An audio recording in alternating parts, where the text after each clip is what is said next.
Everyone, this is Dr. Katherine Kelly. There is a lot of talk about ancestral healing right now. Lots of books coming out, lots of videos coming out. And I want to talk about ancestral healing and explain what it is, but I also want to explain some layers of this that maybe you haven't thought about yet.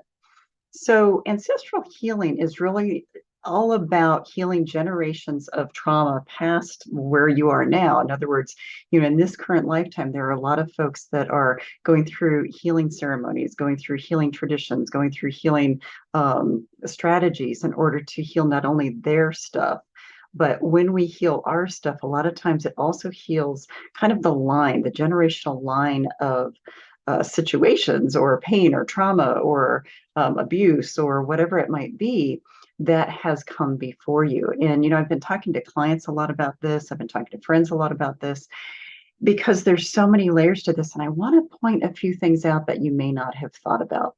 Now, I do I do a lot of work with female clients. The vast majority of therapy clients are female, and probably the vast majority of soul healing clients are female. There's this big wave of females doing their work, females really digging in and doing a lot of their healing from their current lifetime. But really what's happening is it's helping them break a lot of chains. It's helping them break a lot of abuse chains, a lot of trauma chains, a lot of things that have happened to them in many, many lives. And so, over the decades, women have become stronger and stronger and been healing and really coming into themselves and being more assertive and being able to voice what's been going on for them. And so, the vast majority of the market for self-help books and for spiritual healing is for women. Now, women get very frustrated with that because the men in their lives aren't always doing the healing work as well. And so, when I was doing couples therapy, that was one of the biggest complaints, is that women were trying to get their mates or their partners to be more emotionally available to them, or to be more sensitive to them, or to anticipate what they need. So, really get into that sensitivity place with really, meeting women where they were. And so, actually that was really the vast majority of what I would do as a psychologist, is really try to help people meet in the middle. Now, the more I work with women and the more I talk to them about their ancestral healing, the more it has also come to mind about the trauma that males have had as well. So I want to explain something, that we can be a male or a female in any given lifetime, depending on what we have chosen to learn. So our soul basically goes through a process of choosing what it is that we need to do in this current lifetime so that we can learn and evolve in the way that we intend to learn and evolve. But we can incarnate as either a female or a male in any given lifetime according to what we're supposed to learn, what we are, asking to learn, as well as the essence of the energy of the masculine energy or the female energy, the feminine energy of that particular generation, and what that will do to support that learning. So think about this for a second.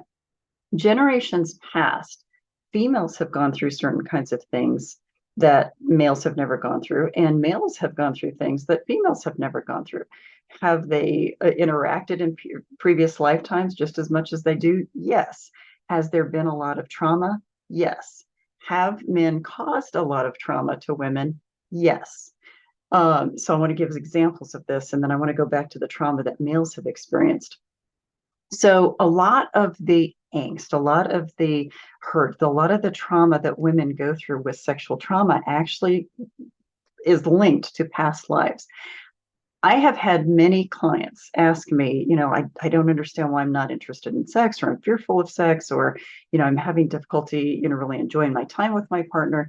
And really, oftentimes it is linked to not necessarily trauma in this lifetime, although there are many, many women who have been sexually traumatized in this lifetime, but it has to do with trauma in the past lives that they've experienced. So they're still experiencing some of the fearful energy or some of the discomforting energy when they try to engage with sexual activity with a partner. Now, sexual activity is the most intimate life-giving kind of thing you can do with a partner.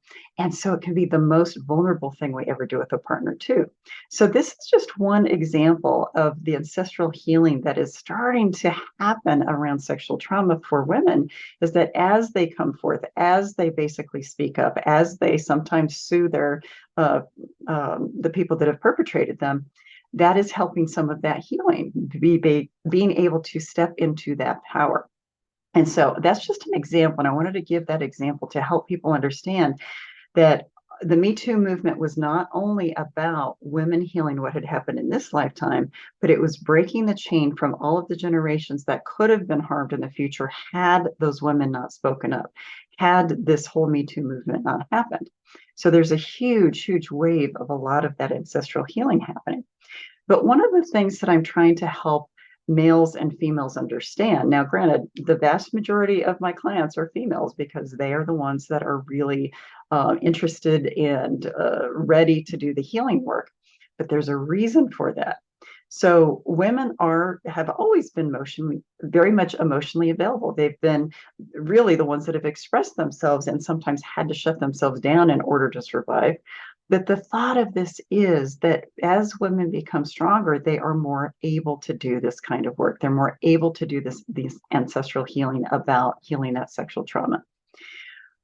What has come to light for me, though, and I'm starting to realize this as I do a lot of the soul work and as I'm writing these books that I'm writing right now, you know, I have long said that women are here to teach men to be more sensitive, and men are here to teach women to be more assertive.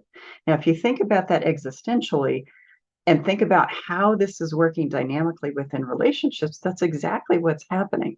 So, because women are becoming stronger and able to speak their truth and able to stand up for themselves, and actually the law is behind them in some of the things that they're standing up about finally, then what's happening is that it's shifting the dynamic. So women are becoming more assertive because of what males, again, have done in the past to them. I'm not saying every male is a terrible person. So that's what I'm going to explain in just a moment.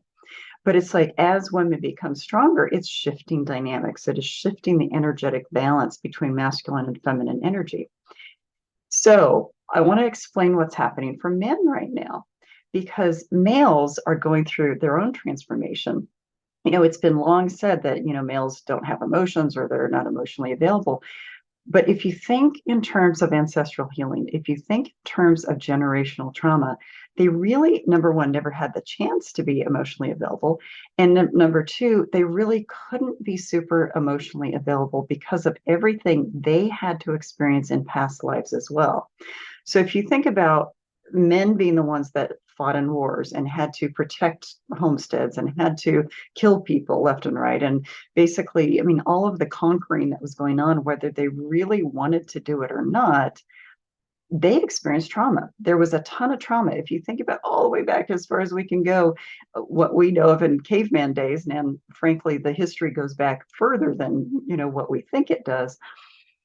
But if you think about all of the things male energies, male souls have had to experience, in some ways they've had to shut themselves down. They have had to shut down that experience of emotion in order to cope. But what is happening in this generation right now is that there's more males that are becoming more emotionally available. Some of them are starting out in this lifetime being more emotionally available, and they don't know what to do with it. Society doesn't know what to do with it. Sometimes they get chastised for being more emotionally, available and sensitive. So there's that going on. But the other thing that is happening is that, and I see this left and right, is that more and more males are having these breakdowns that are creating breakthroughs into learning how to be more emotionally available. I have seen this in clients. I'm seeing this kind of happening in the world. I'm seeing this with some friends. And it's the era, it is the time in our soul's path as a collective society, as a collective planet of human beings, that this is exactly what is supposed to be happening. So as feminine energy gets ushered in, women are becoming stronger and men are becoming more emotionally available and sensitive. Now, the challenge with that is it's still not socially acceptable for a woman to be, quote, as strong as a man emotionally or verbally. And it's also not socially acceptable enough for men to be vulnerable and have emotions. So we're in this very wonky time in our evolution that men and women are having this like wrestling match to figure out what the heck is going on. And so I want to point this out from an ancestral healing perspective that now I'm starting to piece all of this together. I love putting puzzles together, but I'm finally, able to understand this and explain this to clients and explain this to people I'm teaching to basically understand that as a woman becomes more assertive and is teaching men as a result to be more sensitive, both of you are doing your jobs in the part of evolution. So women being able to speak their truth and just be honest and not manipulative about it, but just honest and genuine about what they're experiencing, even if it's making men uncomfortable, we are as genders doing exactly what we are supposed to be doing in order to evolve as a population. It's just uncomfortable as heck because, again, women don't know what to do with their newfound power and their ability to speak. Sometimes they're going overboard, which is, again, not good, but sometimes we have to swing to the opposite end of the spectrum before we can go back into the middle and realize what the balance is. But the other part of it is men don't know what to do with themselves with as much emotion as some of them are experiencing. And so they're clamming up, they're shutting it down. They've had to shut it down for so long that with it breaking forward and breaking through, they don't know what to do with it. So part of the reason I want to give you this message today is really to show compassion toward each other. If you really back up and look at the lens from a wider view, what's happening is we are evolving and we are kind of balancing out the energies between the masculine feminine energies to the point where we're supposed to get to the point where we are able to see each other's side and be able to be more aware and loving and compassionate and unconditional toward that other gender. The other part of what I want to emphasize goes back to males is in some ways giving them a little bit of a break for being emotional because it is the part of their evolution that they are in right now. And it is such an important part of our evolution. If you look at the aggression that is still happening around the world, my guess is that the males that are who are fighting in wars and having to go kill people and protect countries and everything else that's happening, a lot of those people are exercising the old ways. And that's why it is so hard to watch right now, because deep down we know it's the old way. And so it's this sensitive time. It's one of those times from a soul evolution perspective that we really have to start backing up and looking at our experiences, but looking at how we are participating in this. And, I have long been saying to women that every time a woman learns to use her voice, learns to speak up, learns to assert herself and find her power, she is participating in the evolution of womankind. So as women become stronger, they are participating in the evolution.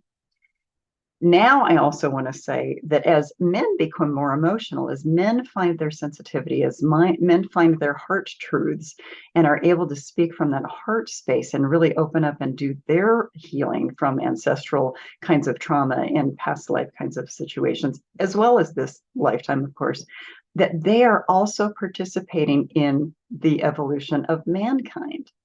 And collectively, if women can continue to be more assertive and stronger, and men can continue to be more emotionally available and sensitive, then what's going to happen is that it's going to be much easier for women and men to interact in the future. Now, that may or may not happen in our lifetime, but it is setting the stage for the evolutionary path to go exactly where it is supposed to go, which is love consciousness.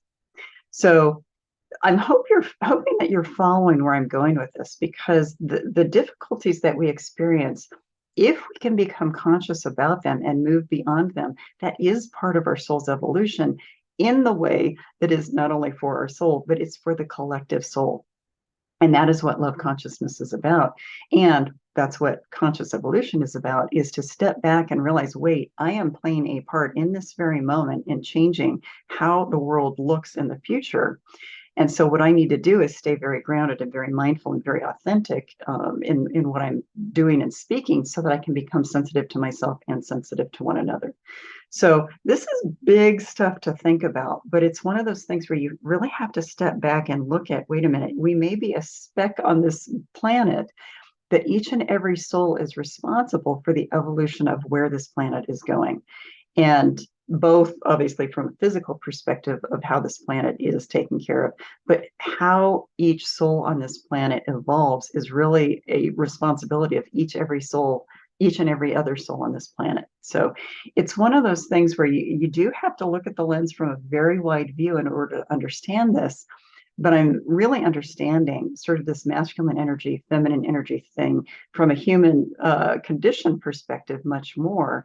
And I want to share this stuff to the world so that you understand with every fight you have with a man, or every woman who, or every man who has a fight with a woman, that if you can really look at it as, wow, okay, so the more sensitive as a male I can be to a female, the more we evolve as a couple and as man and womankind. And as a woman, the more assertive, but also the more sensitive you can be to that man's development, then we are going to be coming together in such a better way. And really, that's quite exciting for me because, I work individually with people, but I see things from the broader view of where each soul is going. And so this is the work I do, is to try to make the human condition understandable and make the soul much more understandable so that you can see how this interacts and how this comes together. And this is just one more way.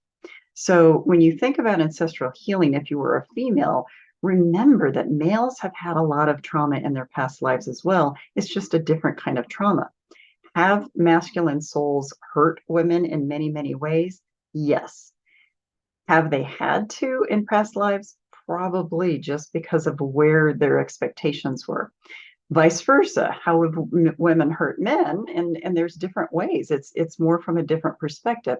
But it's one of those things where we are all in this together, and we have to look at this as that conscious evolution that is a collective process and a collective joint venture, I guess I would say. So I want you to think about all this. I would love to hear your comments. This is bigger order stuff, so I know that this is hard to wrap your head around, but this is really this is the crux. This is the kind of stuff that I'm trying to bring to light, is how to bring the soul piece of the world into the human condition and then circle back to show you how the soul and the collective soul of this world is evolving as a result. So again, I would love to hear your comments. I hope you're well, and I want to send love and light to all of you as we are all on this soul healing journey together. Thank you and have a good night. Bye-bye.